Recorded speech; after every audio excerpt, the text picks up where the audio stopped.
Medical shop पे जाओ तो आप एक बात नोटिस करना कि मैं कोई भी दवाई का नाम हम लोग बोलते हैं और वो उतने सारे दवाइयों के बीच में से यूं जाता है, झट जाता है, दवाई लेके आता है और हमें दे देता है। अगर उसी शॉप पे हमें बैठा दिया जाए और फिर हमसे कोई दवाई मांग ले, भैया पूरा दिन निकल जाएगा, दवाई हम नहीं ढूंढ पाएंगे। रीजन क्या है? रीजन है कि उस मेडिकल शॉप में जो लोग बैठे हैं ना, उन्होंने क्या किया है, उस मेडिसिन को अरेंज किया है एक प्रॉपर मैनर पे। ठीक है, हो सकता है शायद वो अल्फाबेटिकली किया होता है, किसी मेडिकल शॉप में वो डिजीज के हिसाब से किया होता है कि एक तरफ कोल्ड का होगा, एक तरफ फीवर का होगा, या एक तरफ इस तरह के डिजीज का होगा, किसी में टैबलेट या फिर सिरप के हिसाब से किया होता है। Every medical store has their own way to categorise the medicine.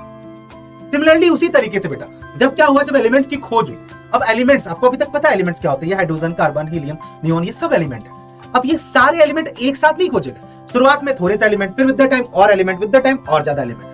तो जब जैसे जैसे एलिमेंट बहुत ज्यादा होने लगे ना, तो फिर लोगों के दिमाग में आया कि यार इतने एलिमेंट को अरेंज करना बहुत जरूरी है। वहीं से शुरुआत होती है बेटा किसकी? पीरियोडिक टेबल की। तो आज हम चैप्टर करने वाले हैं अपना पीरियोडिक क्लासिफिकेशन वाला। ठीक है, चैप्टर में बहुत ब्रीफ में करने वाला हूं। इससे पहले जो मैंने कराया था रैपिड बोल के बहुत लंबा करवाया, तो बहुत बच्चों की कंप्लेंट भी थी कि भैया आप रैपिड बोल के ज्यादा, तो मैं आज कोशिश करूंगा कि मैं चैप्टर को जल्दी जल्दी बहुत रैपिडली एकदम कवर कराऊं। ठीक है, ये मानते हुए कि इसका डीप कंसेप्ट तो आपके पास है। अब देखो जरा यहाँ पे कि आपको कुछ लोग दिख रहे होंगे स्क्रीन पे, अभी जरा मैं इन लोगों से मुलाकात कराता हूं। ठीक है, सबसे पहले आते हैं कौन? ये हमारे डोबिनियर भाई साहब, ये है न्यूलैंड भाई साहब, है ना, फिर ये भाई साहब है और ये भाई साहब है। अब देखो जरा कि आपका यहाँ पे क्या है कि इन लोगों ने क्या किया कि जैसे जैसे एलिमेंट की खोज हुई, इन दोनों का नाम मैंने बताया है, इन दोनों का नाम मैंने जानबूझ के छोड़ा है। इनका नाम आप बताओ जरा, बुक में दिया हुआ है इनका नाम, इन दोनों के नाम जरा बताएंगे जरा। सबसे पहले क्या किया, देखो इसके अलावा और भी लोग थे जिन्होंने एलिमेंट को अरेंज करने की कोशिश करी। ठीक है, यहां पे इन्होंने क्या किया, डोमिनियर ट्राइड के नाम से बहुत पॉपुलर है। इन्होंने क्या किया, तीन तीन एलिमेंट का बनाया ग्रुप बेसिकली। ठीक है, और उस ग्रुप में कैसे बनाया कि जो मिडिल वाला एलिमेंट है ना, ध्यान समझिएगा, जो बीच का एलिमेंट है, उस एलिमेंट का जो एटॉमिक वेट है वो बाकी दोनों साइड पे एलिमेंट है उनके एटॉमिक वेट का एवरेज है।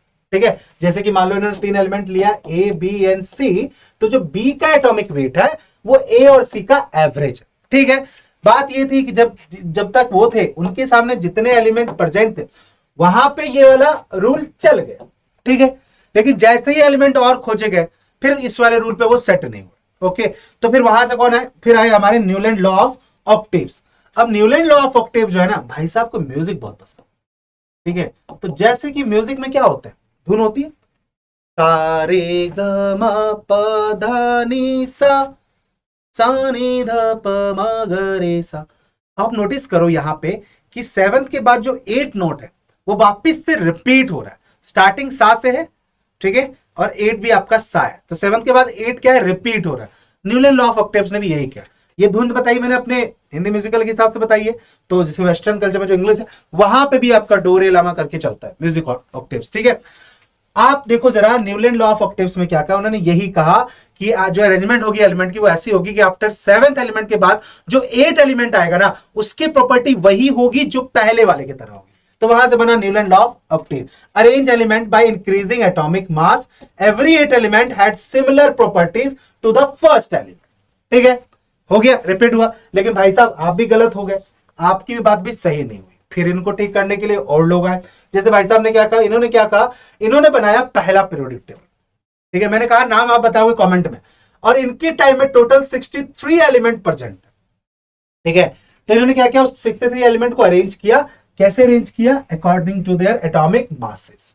ठीक है, लेकिन फाइनली जाके जो हमारा मॉडर्न पीरियोडिक टेबल है वो ये भाई साहब देखेगा, जो पीरियोडिक टेबल हम आज के डेट में यूज करते हैं।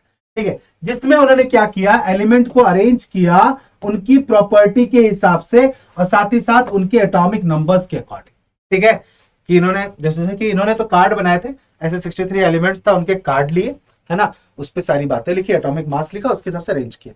इन्होंने एक स्टेप और आगे गए, बोले नहीं सिर्फ इतना ही नहीं, हम एलिमेंट की जो प्रॉपर्टी है, प्रॉपर्टी जैसे लाइक उनकी रिएक्टिविटी क्या है, इलेक्ट्रॉन्स एफिनिटी कैसी है उनकी, डोनेट करते हैं कि बोरो करते हैं, मेटेलिक करेक्टर, नॉन मेटेलिक, बहुत सारी चीजें जिसपे कि पूरा चैप्टर बन गया है ना, और एग्जाम में आपको परेशान करता है। तो भाई साहब ने उस तरीके से अरेंज कर दिया। ठीक है, लेकिन एक चीज जो भाई साहब लोग नहीं कर पाए वो क्या था, वो था रिटर्न गिफ्ट देना। जो काम कौन कर रहा है, वो मैं कर रहा हूं भैया। रिटर्न गिफ्ट किया, बर्थडे हमने सेलिब्रेट किया अपना 9th, आप लोगों ने बहुत एंजॉय किया। First of all thank you so much कि हमारे इवेंट को इतना सक्सेसफुल और इतना वायरल बनाने के लिए।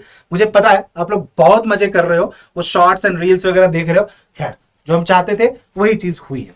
लेकिन बात यह है कि बर्थडे में आप आए हो, ठीक है, फन मस्ती तो हमने की, बट भैया हमारे लिए क्या था, बर्थडे में आया तो रिटर्न गिफ्ट क्या था, ये है बेटा आपका रिटर्न गिफ्ट। रिटर्न गिफ्ट क्या है कि हमारा जो सब्सक्रिप्शन है सीबीएसई सब्सक्रिप्शन पे, नो डाउट आप कहोगे भैया हम तो आईसीएससी वाले हैं, कोई बात नहीं, किसी कोई तो होगा जिसको आप जानते हो जो सीबीएसई से, बस उनके साथ ये शेयर कर देना, लिंक मैं डिस्क्रिप्शन में दे दूंगा, 50% ऑफ चल रहा है। लेकिन साथ ही साथ आपको क्या है, जो भी आप सब्सक्रिप्शन लेगा उसको 9 मंथ का फ्री एक्सटेंशन मिलेगा, ठीक है। कोड उनको यूज करना है KS55, this is the code, आप यूज करोगे, डिस्क्रिप्शन में लिंक है। बट हाँ परेशान मत हो ना, आईसीएससी वाले आपके लिए भी बहुत बड़ी चीज प्लान कर रहे हैं, मिल जाएगी एकदम नए साल की खुशी में, ठीक है। अब आ जाओ वापस, देखो पीरियोडिक टेबल में कुछ बेसिक बात है। सबसे पहले सिंबल्स की बात करें, देखो पहले क्या था, पहले जो सिंबल्स यूज होते थे ना, एक्चुअली में पिक्चर्स यूज होते थे, जैसे कि कुछ जो भी थे, आपको कभी सर्कल के अंदर डॉट बना दिया, इस तरीके से सिंबलाइज कर दिया। लेकिन फिर वही वाली बात थी भैया, जो पिक्चराइजेशन वाला है वो जब 5-6 एलिमेंट हो तब तक ठीक है, अब इतने एलिमेंट बढ़ते चले गए तो कैसे सिंबल याद रखेंगे, तो फिर क्या किया गया, बोला ऐसा करोगे जो एलिमेंट का नाम है उस नाम का पहला अल्फाबेट कैपिटल में लिखेंगे, वो हो जाएगा उस एलिमेंट का सिंबल। जैसे कि ये रहा हाइड्रोजन का सिंबल, ये रहा बोरोन का सिंबल। लेकिन बात ये थी कि भैया दो अल्फाबेट से स्टार्ट, सेम अल्फाबेट से स्टार्ट होने वाले दो एलिमेंट भी तो हो सकते हैं। बिल्कुल भाई बिल्कुल हो सकते हैं, जैसे कार्बन भी सी है, क्लोरीन भी सी से स्टार्ट हो रहा है, कैल्शियम भी सी से स्टार्ट हो रहा है। लेकिन फिर उसमें क्या क्या बोला, ठीक है पहला अल्फाबेट कैपिटल रखो, दूसरा अल्फाबेट स्मॉल रख दो, तो देखो क्या हुआ, कैल्शियम बन गया Ca, क्लोरीन बन गया Cl। बात समझ आ गई, इस तरीके से एलिमेंट का सिंबलाइजेशन किया। चलो ठीक है भैया, सिंबलाइजेशन वाली बात समझ में आ गई। उसके बाद आया कैटेगराइजेशन, के एलिमेंट को कैटेगराइज करना। देखो मेन पर्पस क्या था बेटा, मेन पर्पस तो ये था ना बच्चों के एलिमेंट्स जो हमें मिले उनको हम सेपरेट कैसे करें, metals, non metals, transitions metal, इसके अलावा और भी है बट अभी आपके दिमाग में रखना, ठीक है। पीरियोडिक टेबल, ये है हमारा बेटा पीरियोडिक टेबल जो आपको दिख रहा है, ये आपने देखा होगा, बिल्कुल आपके रूम में भी होगा, स्टडी रूम के अंदर, और छोटी छोटी चीजें आपको पता होंगी, ठीक है। अभी देखो जरा, इस पीरियोडिक टेबल में जो लेफ्ट हैंड साइड आपको चीजें दिख रही हैं वो आपको मेटल है, ठीक है, लेफ्ट में, और आपके मिडिल में आपको मेटल देखने को मिलेंगे। राइट हैंड साइड जैसे आप आ जाओगे तो उधर आपको क्या देखने को मिलेगा, नॉन मेटल देखने को मिलेगा, ठीक है। ये आपको right of the periodic table, और बीच में देखने को मिलता है हमें ये, आप नोटिस दो, सेपरेशन दिख रहा है आपको, है ना, बीच में आपको ये सेपरेशन दिख रहा है, अभी वहां पे भी आऊंगा। देखो मेटल और नॉन मेटल आपको पता है, ये ऑलरेडी हमने कवर किया कि मेटल क्या होता है और नॉन मेटल क्या होता है। लेकिन कुछ होते हैं ऐसे जिनमें मेटल की प्रॉपर्टी भी है और नॉन मेटल की प्रॉपर्टी भी है, तो वो वहां बीच में फंस जाते हैं। मेन चीज बेटा जो पीरियोडिक टेबल में है वो है ग्रुप एंड कॉलम्स को लेके, ठीक है, सॉरी ग्रुप एंड पीरियड्स को लेके। नोटिस करो, देखो क्या है हमारा, कि हमने एलिमेंट को जो अरेंज किया पीरियोडिक टेबल में, तो आप देखो जरा, ये कॉलम है, दिखाई दे रहा है आपको, ठीक है, दिस इज द कॉलम, ये कॉलम्स है हमारे, है ना, ये कॉलम्स है, और इस तरफ हम जाएंगे तो ये हमारा पीरियड्स है, ठीक है। तो टोटल अगर आप देखो जरा कि कितने ग्रुप है, जो कॉलम है ना उसको हम ग्रुप कहते हैं, टोटल कितने ग्रुप है, टोटल आपके यहाँ पे 18 ग्रुप है, समझिएगा जरा ध्यान से, टोटल आपके यहाँ पे 18 ग्रुप है, और आपके ये क्या है, 7 आपके पीरियड्स है ना। आप नोटिस करो, आप लोग भैया 1 2 3 4 5 6 7, नहीं बेटा ये बीच के भी है ना, ये काउंटेड नहीं है इसके अंदर, ये बीच के भी रहे, ये टोटल आपके 18 ग्रुप बनते हैं, ठीक है। और आपका यहाँ पे क्या बनता है, 7 पीरियड्स बनता है। तो जो रो है उसको हम पीरियड्स कहते हैं, कॉलम को ग्रुप कहते हैं। तो आप पीरियोडिक टेबल पढ़ोगे तो आप ये देखते हो ना, from going left to right, going top to bottom. तो जब मैं कहूंगा लेफ्ट टू राइट जा रहे हो, यानी कहां जा रहे हो, आप किस में घूम रहे हो, ग्रुप में, जब आप लेफ्ट टू राइट जा रहे हो। लेकिन जब मैं कहूंगा कि आपको टॉप टू बॉटम जा रहे हो, तो आप कहां घूम रहे हो, पीरियड्स में घूम रहे हो, ठीक है। ये चीज आप ध्यान रखिएगा, ये भी आगे बढ़ने वाली है, ओके। अब देखो सर यहाँ पे कैटेगराइजेशंस, ठीक है, जैसे कि जो हमारा ग्रुप 1 है उस एलिमेंट को हम कौन सा कहते हैं, अल्कली मेटल कहते हैं। जो हमारा ग्रुप 7 है ये वाला, इसको हम क्या कहते हैं, हैलोजन फैमिली कहते हैं, ठीक है। और जैसे कि हमारे ट्रांजिशन मेटल, ये जो आपको दिखाई दे रहे हैं, the element between the group 2 and group 3, basically देखो ये ग्रुप 2 ग्रुप 3, ये रहा ग्रुप 2, इसको ग्रुप 3 कह रहे हैं, मैंने कहा काउंटिंग ये वाली, ये जो दिख रहा है ना आपको, ये क्या है, ये आपका ट्रांजिशन मेटल है, ठीक है। ग्रुप 0 की अगर हम बात करें, ये रहा, मैंने कहा वो 0 भी लिखते हैं, उसको 18 भी लिखते हैं, तो कंफ्यूज मत होइएगा, ठीक है, कंफ्यूज मत होइएगा। This group 0 elements are known as noble gas. Categorization हो गया, नोबल गैस आपको वो है, इनर्ट गैस कह दो, नोबल गैस कह दो, जो बेसिकली ऑक्टेट रूल पूरा उसका फुलफिल है, बहुत लेस रिएक्टिव होता है, ना के बराबर होता है, वो रिएक्शन नहीं करता क्योंकि वो ऑलरेडी स्टेबल है। तो हमने ये कैटेगराइजेशन कर दिया, ठीक है भैया। और क्या कहानी पूछी जाती है, फिर पूछी जाती है कि आपकी प्रॉपर्टीज को लेके। अब देखो मैंने मेटल्स और नॉन मेटल की प्रॉपर्टी है वो ऑलरेडी कवर कर रखी है ना, चैप्टर्स के अंदर, तो यहाँ पे आपको उसके बारे में ज्यादा डिस्कस करने की जरूरत नहीं है। लेकिन एक चीज बताता हूं मैं ट्रांजिशंस मेटल्स के बारे में, जैसे कि ट्रांजिशन मेटल बेसिकली क्या है कि मेटल्स का आपका no doubt boiling point already high, melting point already high होता है, मेटल्स स्ट्रांग होते हैं, रिजिड होते हैं, लेकिन जो ट्रांजिशन मेटल्स है ना उनका मेल्टिंग पॉइंट मेटल से भी ज्यादा होता है, क्योंकि उनकी डेंसिटी बहुत ज्यादा हार्ड और बहुत ज्यादा स्ट्रांग होती है, ठीक है। लेकिन यहां पे एक एक्सेप्शन है, कौन? मरकरी। बेटा एक्सेप्शन, केमिस्ट्री में एक्सेप्शन ही पूछा जाता है ना, कोटा फैक्ट्री देखी होगी ना, आ जाता है ना, केमिस्ट्री क्या है? एक्सेप्शन है, ये याद रखो इसका एक्सेप्शन, वो याद रखो उसका एक्सेप्शन, एक्सेप्शन ही पूछा जाता है। मरकरी मेटल होने के साथ होने के बावजूद भी लिक्विड है, वो भी रूम टेम्परेचर पे। थर्मामीटर है ना जिससे हम टेम्परेचर वगैरह, क्लिनिकल थर्मामीटर, जो हमें बुखार होता है तो हम फीवर अपना नापते हैं, भैया वो मरकरी ही होती है उसके अंदर, ठीक है, मरकरी ही होती है ना। अच्छा, और क्या बात है? सिमिलर प्रॉपर्टीज की बात करें मेटल्स और ट्रांजिशन मेटल की, तो वही है, जैसे मेटल इलेक्ट्रिसिटी कंडक्ट करते हैं, ट्रांजिशन मेटल भी इलेक्ट्रिसिटी आपका कंडक्ट करते हैं। ये भी सॉलिड हो सकते हैं और लिक्विड हो सकते हैं, ठीक है, साइनी इन द नेचर होते हैं, और आपके जो मेटल की प्रॉपर्टी। अब आते हैं बेटा और प्रॉपर्टीज के ऊपर। सबसे बेसिक प्रॉपर्टीज जो आपको ध्यान रखनी वो एटॉमिक साइज है। इसी प्रॉपर्टी पे बाकी सारी प्रॉपर्टीज आपकी रिलेट हो जाती है। पीरियोडिक टेबल में सबसे ज्यादा सवाल आपका प्रॉपर्टीज पे, मैं टेबल दिखाऊंगा उसमें सारी प्रॉपर्टीज आपको बताऊंगा। यही पूछा जाता है बेटा लेफ्ट टू राइट जाने पे कौन सी प्रॉपर्टी इंक्रीज हुई, कौन सी डिक्रीज हुई, या टॉप टू बॉटम आने पे सिमिलर वाले क्वेश्चन। जैसे एटॉमिक साइज कि मैं अगर पीरियड में टॉप टू बॉटम आऊंगा तो एटम का साइज क्या होगा? बेटा इंक्रीज होगा, ठीक है, दिख रहा है आपको? जैसे ही आप टॉप टू बॉटम आओगे एटम का साइज इंक्रीज होगा। लेकिन मैं अगर इधर जा रहा हूं ग्रुप में लेफ्ट टू राइट तो क्या होगा? डिक्रीज होगा। अब यहां पे ट्विस्ट है, ध्यान समझिएगा, सवाल आ जाता है एटम का साइज, ट्विस्ट बहुत इंपॉर्टेंट है, ध्यान से। भैया एटम का साइज कैसे बढ़ेगा? सिंपल सी बात है, जैसे जैसे हम टॉप टू बॉटम आएंगे नंबर ऑफ इलेक्ट्रॉन्स बढ़ते चले जाएंगे, है ना, नंबर ऑफ इलेक्ट्रॉन्स आपके बढ़ते चले जाएंगे, ठीक है। इसको देखे जरा, पीरियोडिक टेबल उठाते हैं, पीरियोडिक टेबल उठाते हैं, उससे आपको ये बात समझ में आ जाएगी। जैसे कि देखो यहाँ पे ये हाइड्रोजन का एटॉमिक नंबर 1 होता है, यहाँ पे आपको ये रहा इसका एटॉमिक नंबर ज्यादा होता है, ज्यादा एटॉमिक नंबर मतलब ज्यादा इलेक्ट्रॉन, सीधी सी बात है। तो भैया जैसे जैसे हम टॉप से बॉटम में आएंगे इलेक्ट्रॉन आपका बढ़ेगा, इलेक्ट्रॉन बढ़ेगा तो एटम क्या होगा? आउटर मोस्ट जो सेल होगा वो इंक्रीज करता चला जाएगा। जो या आप कहो कि जो बाहर का एटम और न्यूक्लियस के बीच की डिस्टेंस है वो भी क्या होगा? बढ़ता चला जाएगा। तो डेट मीन्स क्या हुआ? एटम का रेडियस बढ़ गया, एटम का रेडियस बढ़ गया तो क्या हो गया? एटम का साइज बढ़ गया, सिंपल सी बात है। तो बहुत बढ़िया भैया, ये बात तो बिल्कुल आपने सही बताई, ठीक है, कि पीरियड टेबल में हम आएंगे तो एटॉमिक नंबर बढ़ा, इलेक्ट्रॉन बढ़ा, उससे आपका एटम का साइज बढ़ गया। लेकिन एक सेकेंड भैया, सेम चीज तो यहां नहीं हो रही क्या ग्रुप में? यहां भी तो लेफ्ट टू राइट जाएंगे, लेफ्ट टू राइट जाएंगे तो यहां भी तो एटॉमिक नंबर बढ़ा, फिर यहां पे क्यों नहीं हुआ? ठीक कहा बेटा, यहां पे भी एटॉमिक नंबर इंक्रीज हुआ, नंबर्स ऑफ इलेक्ट्रॉन इंक्रीज किए, लेकिन इसके बावजूद एटम का साइज नहीं बढ़ा। कारण क्या है? एक और चीज, वो है आपका न्यूक्लियर का अट्रैक्शन फोर्स। कौन सा फोर्स है वो आप कमेंट करके बताना।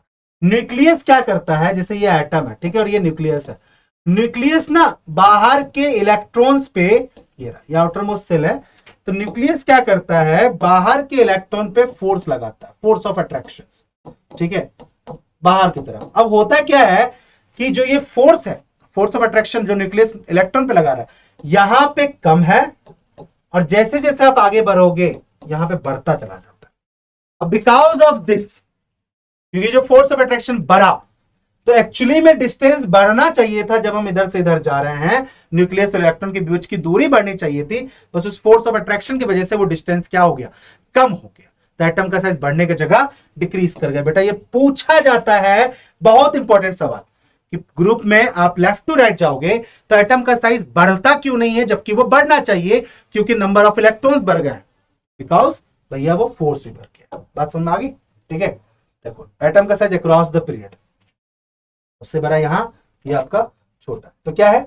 As you move from left to right, देखो जरा ध्यान से, as you move from left to right atoms have more outer electrons, atom have more proton in the nucleus and a greater nuclear charge. देखा, nuclear charge ज्यादा हुआ।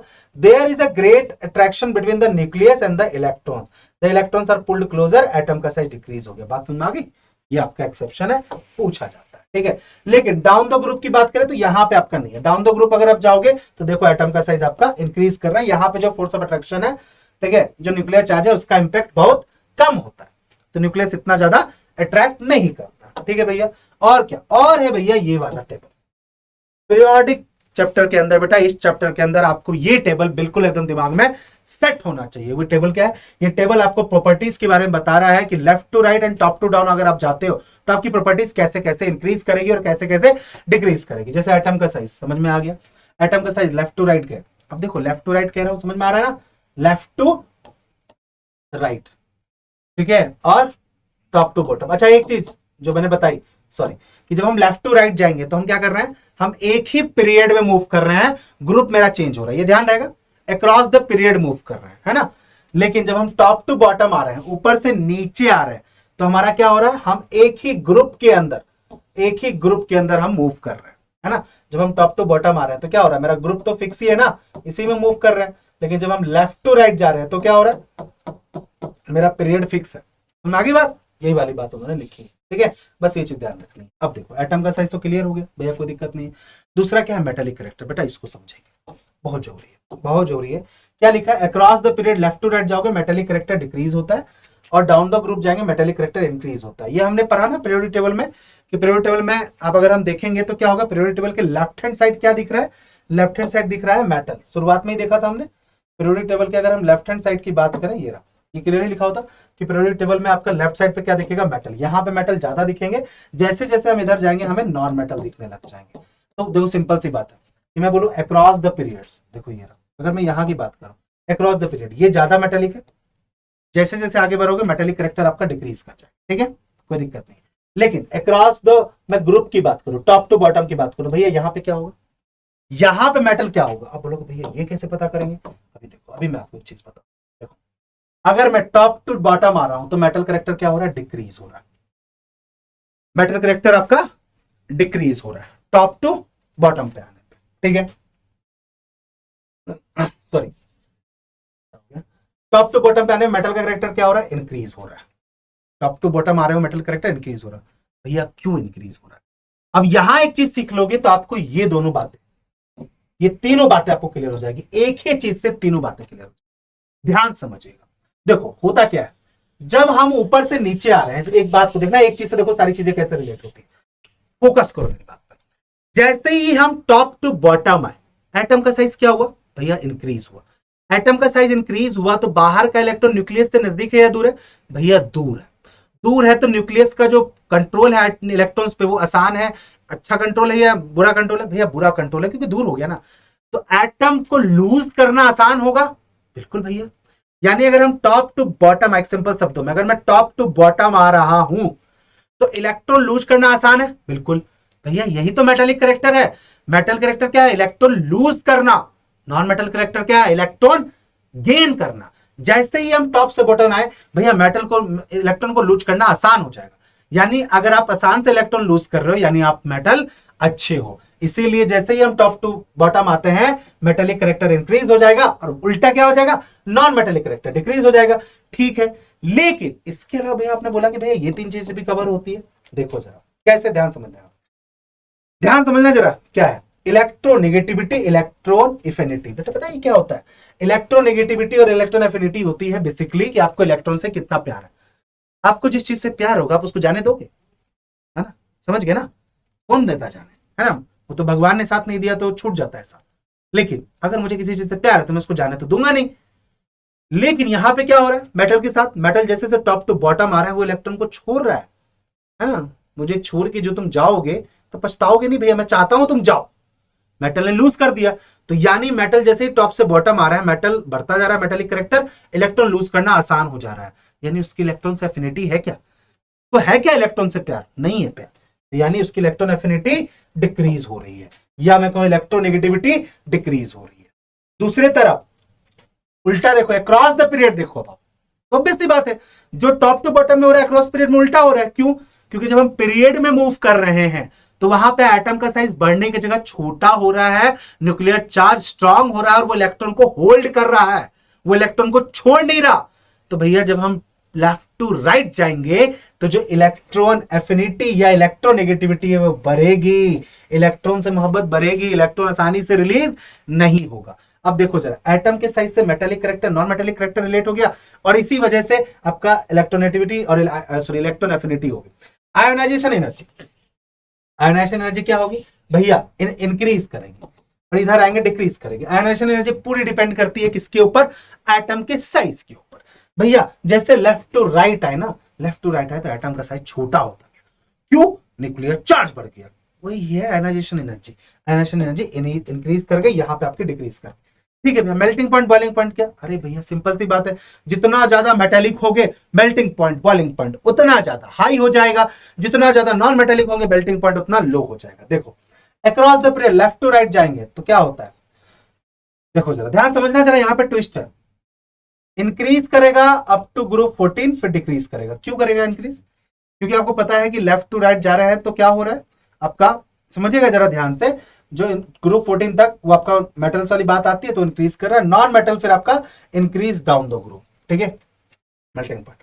दूसरी तरफ down the group की अगर मैं बात करूं, यानी टॉप से बॉटम जब मैं आ रहा हूं तो क्या होगा, देखना जरा ध्यान से, मेल्टिंग पॉइंट की अगर मैं बात करूं, जैसे ही हम ऊपर से नीचे आ रहे हैं तो एटम का साइज बढ़ता जा रहा है, उसको तो इलेक्ट्रॉन वैसे ही लूज करना है, तो भैया वहां पे उसको बॉन्ड को तोड़ने के लिए क्या लगेगा, कमी तो पावर लगेगी, कमी तो एनर्जी लगेगी, तो मेटल्स क्या होगा, डिक्रीज, सॉरी जो मेटल मेल्टिंग पॉइंट है बॉइलिंग पॉइंट होगा वो डिक्रीज करेगा, नॉन मेटल के लिए डाउन द ग्रुप इंक्रीज करेगा, ठीक है। रिएक्टिविटी की बात करें भैया, मेटल्स रिएक्टिविटी सुनिएगा जरा ध्यान से, across the period left to right जाएंगे, पहले तो डिक्रीज करेगा फिर इंक्रीज करेगा, लेकिन नॉन मेटल के लिए तो इंक्रीज ही करेगा, ठीक है। टॉप टू बॉटम भैया मेटल की बात करें इंक्रीज करेगा, क्यों इंक्रीज करेगा भैया, वही वाली बात, आपके लिए इलेक्ट्रॉन लूज करना आसान है, दैट मींस क्या, क्या आप बहुत इजीली रिएक्ट करते हो, आप रिएक्शंस करने के लिए रेडी हो, एवर रेडी हो। तो मैंने कहा ना एक चीज से आप सारी चीज रिलेट करोगे, तो जैसे ही हम टॉप टू बॉटम आए इलेक्ट्रॉन लूज करना और आसान हो गया, इलेक्ट्रॉन लूज करना आसान हो गया मतलब क्या है, आपकी रिएक्शन करने की पावर और आसान हो गई, तो आपकी रिएक्टिविटी इंक्रीज कर गई। नॉन मेटल के लिए क्या होगी भैया, डिक्रीज कर जाएगी। बस ये टेबल बेटा बहुत इंपॉर्टेंट है, ये टेबल आपका बहुत ज्यादा इंपॉर्टेंट है, ये टेबल आपने ध्यान रखना, पूरा पीरियोडिक जो क्लासिफिकेशन वाला चैप्टर है वो पूरा यहां से कवर हो जाएगा। एग्जाम में सवाल इन्हीं चीज पे आता है, क्या चीज इंक्रीज करेगी क्या चीज डिक्रीज करेगी, है ना। अगर आपको ये बात अभी भी समझ में नहीं आई है तो घबराना मत, क्वेश्चन से वो सारी चीजें कवर कराने वाला, ठीक है। लाइव सेशंस भी है ऑलरेडी, जब ये वीडियो देख रहे हो आप तो मेरा लाइव ऑलरेडी एक हो चुका है, अब लाइव सेशंस के अंदर हम क्वेश्चंस कवर करते हुए चलेंगे, है ना। फिर आपने मुझे कमेंट करके बोला है कि भैया एक केमिकल रिएक्शंस की अलग से वीडियो, मैंने कहा ना आप जो जो कमेंट कर रहे हो मैं वो सब नोट डाउन कर रहा हूं। हाँ बेटा बस एक बात है, एक ही दिन में सारी चीजें डिलीवर्ड नहीं हो सकती, है ना, क्योंकि इन सब चीजों को बनाने में प्रिपरेशन करने में थोड़ा टाइम लगता है, तो आपको थोड़ा सब्र रखना पड़ेगा, थोड़ा पेशेंस रखना पड़ेगा। आप घबराओ मत, आपके फाइनल एग्जाम से पहले तक, तो मैंने कहा मेरा पूरा टारगेट आपका क्या है, आपकी जो एग्जाम से फाइनल, उस एग्जाम में मुझे आपसे स्कोर करवाना, ठीक है। तो प्रिपरेशन उस हिसाब से चलेगी, मैं एक दिन में सब कुछ आपको दे दूं, ये वही वाली बात है, 7 दिन का खाना एक दिन में खिला दूंगा तो थोड़ा ना तबियत खराब हो जाएगी, है ना। तो एकदम बिल्कुल आराम से, मैंने वही कहा जितना जितना डिलीवर कर रहे हैं उतनी उतनी प्रैक्टिस कीजिए, और सिर्फ केमिस्ट्री नहीं बेटा बाकी सब्जेक्ट भी है, आपको बाकी सब्जेक्ट भी ध्यान रखना है, ठीक है। तो इसलिए घबराना मत, मैं बिल्कुल आपके कमेंट पढ़ रहा हूं। आपने केमिकल रिएक्शंस के लिए कहा भैया अलग से, आपने कहा भैया क्वेश्चन प्रैक्टिस, तो मैंने कहा सेशंस रख रहे हो ना, अब देखो स्टार्ट हो रही है, टॉप 30 टॉप एमसीक्यूज चल रहे हैं, टॉप 20 एमसीक्यूज के अंदर एमसीक्यूज प्रैक्टिस करेंगे तो कंसेप्ट भी हम प्रैक्टिस करते हुए चलेंगे, ठीक है। बस इतना जितना बताया आपको ये आपको क्लियर हो गया, अच्छे तरीके से कमेंट करके बता देना अगर कोई पॉइंट नहीं क्लियर हुआ, है ना। क्योंकि देखो मैंने कहा रैपिड मैंने रखा तो आई नो दैट कि मैंने कुछ चीजों को यहाँ पे स्किप किया, रैपिड मैंने इंपॉर्टेंट पॉइंट्स उठा लिए, ठीक है। फिर मैं जब मैराथन वगैरह लूंगा तो वहां पे और डिटेल से फिर इन चैप्टर को दोबारा से एक बार रिवाइज कर लेंगे अभी। लेकिन मैंने वही कहा भी आपके प्री बोर्ड्स वगैरह चल रहे हैं, रैपिड रिवीजन आपका था कि भैया बहुत लंबे लेक्चर्स, इसलिए मैंने टू द पॉइंट शॉर्टकट में आपको सारी चीजें बता दी, मानते हुए कि आपको ऑलरेडी बहुत चीजें पता होंगी, बट वही वाली बात है बेटा, इतने पॉइंट्स आपने कर लिए ना तो भी आपका काम चल जाएगा, ठीक है। अब क्या करना है भैया, ये देखो टेलीग्राम चैनल है, ज्वाइन कर लो, क्योंकि आने वाले टाइम में वहां पे भी एमसीक्यूज वगैरह में शेयर करने वाला, तो आपकी प्रैक्टिस वहां से भी कराने वाला हूं। साथ ही साथ लाइव सेशन सब बहुत रेगुलर होंगे, ठीक है। तो हो सकता है कभी जो शेड्यूल है जो आपके साथ मैंने हम लोग शेयर करते हैं सीपी पे, वहां से पता चल जाता है। लेकिन कई बार अगर हमें लगेगा कि नहीं भैया आज एक सेशन जाके प्रैक्टिस करवा देनी है, तो तुरंत आपका नोटिफिकेशन नहीं पहुंचेगी ना, फिर मिस हो जाएगा ना, वो हम नहीं चाहते। तो आपने क्या करना बेटा, टेलीग्राम चैनल को ज्वाइन कर लो, सो दैट कि आपको सारी अपडेट यूट्यूब से पहले आपको टू द पॉइंट वहां, ठीक है। बस इसको इतना ही कहना था। Thank you so much for the watching and thank you so much for giving us, and we are the strong 4000 family. We are expecting it to get very soon 10K, है ना। ये हमें बहुत जल्दी 10K तक पहुंचाना है, and I know that कितना प्यार आप लोग दिखा रहे हो, सपोर्ट आप लोग दिखा रहे हो। बहुत अच्छा लगा, मैंने आप लोगों के कमेंट देखे, बच्चों ने कमेंट किया था कि भैया ऑर्गेनिक केमिस्ट्री बहुत अच्छे से समझ में आई। थैंक यू कह रहा हूँ मैं फंबल कर रहा हूँ, है ना, इमोशनल में आदमी फंबल हो ही जाता है। तो अच्छी बात है बेटा, आप लोग को चीजें समझ में आ रही। देखो मैंने वही बोला कि अब जो बच्चे पहली बार देख रहे हैं, मैं उनको बता दूं मेरा नाम कुमार शानू, बच्चे मुझे पैसे कुमार भैया बुलाते हैं। भैया बुलाते नहीं, भैया मानते हैं मुझे। भैया का मतलब क्या है, भैया आपकी प्रॉब्लम को सॉल्व करने के लिए यहाँ खड़े हैं, है ना। लेकिन आप प्रॉब्लम बताओगे नहीं तो मैं आपके सोल्यूशन तक कैसे पहुंचूंगा, ठीक है। अभी मैं केमिस्ट्री की स्ट्रैटेजी पे काम कर रहा हूँ, मोस्ट इंपॉर्टेंट टॉपिक के ऊपर काम कर रहा हूँ। लेकिन मैंने कहा कि मैं ना आपको ना अभी बिल्कुल, क्या अभी टाइम है हमारे पास कि हम कंसेप्ट को प्रैक्टिस कर सकते हैं अच्छे तरीके से। देखो सिर्फ नंबर लाने से काम नहीं चलेगा, ये कंसेप्ट आपको आगे चल के 11th-12th में काम भी आने वाला है ना। अब जैसे कोई बच्चे कह रहे हैं भैया सिर्फ मुझे उतनी ही केमिकल रिएक्शंस बता दो जो एग्जाम में आ जाएगी। बेटा मैं एग्जाम का पेपर नहीं बना रहा हूं, तो ऐसा नहीं कि मैं 10 रिएक्शन दे दूं, कह दो बेटा यही पढ़ो यही एग्जाम में आएगी। अगर मैंने ऐसे बोल दिया तो आप फिर वही 10 रिएक्शन करोगे ना, है ना। फिर आप क्या आगे आपकी डिपेंडेंसी हो जाएगी। नहीं, मैं आपको इंपॉर्टेंट रिएक्शंस का लिस्ट दूंगा और उसमें से ही आएगी, ये मेरी गारंटी है। कैसे क्वेश्चन आएंगे ये भी बता दूंगा मैं। लेकिन अभी टाइम है कि अभी हम डिटेल में चीजों को समझते हुए चले, ठीक है। मैंने वही कहा बेटा मेहनत करनी होगी, हम कर रहे हैं, आप भी कीजिए मिलकर, और आप लोग ऑलरेडी कर रहे हो यार। बस सेशंस में आना, लाइव सेशंस मिस मत करना। ये तो आप कभी भी देख सकते हो, लाइव सेशंस का मजा फिर लाइव सेशंस में ही है, और आफ्टर रिकॉर्डिंग भी देख सकते हो, लेकिन वहां पे इंटरेक्शन होता है तो वहां पे हम चीजें डिस्कस करते हैं, ठीक है। ऑलरेडी लाइव सेशंस इतने सारे शेड्यूल है, सब सॉरी ऑलरेडी इतने सारे लाइव सेशन शेड्यूल है, मैम्स के, टीचर्स के, शुभांशु सर के, कीर्ति मैम के, प्रीक्षा मैम के, प्रेम सर के, जाके सबको नोटिफाई कर दो क्लिक, ठीक है, ताकि कोई भी नोटिफिकेशन लाइव की मिस नहीं। इसके अलावा केमिस्ट्री में जो प्रॉब्लम आपने बताई, कोई और प्रॉब्लम फेस कर रहे हो, इस चैप्टर की कोई और दिक्कत है तो मुझे बता देना, उस पर भी वीडियो बना दूंगा, ठीक है। बस अभी के लिए रखूंगा इतना ही, यहां तक क्लियर हो गया है। Thank you so much for the watching. पढ़ाई लिखाई करो यार, हंसते मुस्कुराते रहो। और हाँ, कोई भी अगर सीबीएसई के हैं जो जानकार हैं आपके, जिनको आप जानते हो, जिनको है, उनके साथ ये शेयर कर देना कि भैया आपके लिए ऑफर चल रहा है, हमारे लिए भी भैया ऑफर बना रहे हैं, आप अपना ऑफर अभी एंजॉय कर सकते हो सिर्फ 17 दिसंबर तक। चलो अब मिलते हैं अगले सेशन में, till then take care, bye bye and Jai Hind.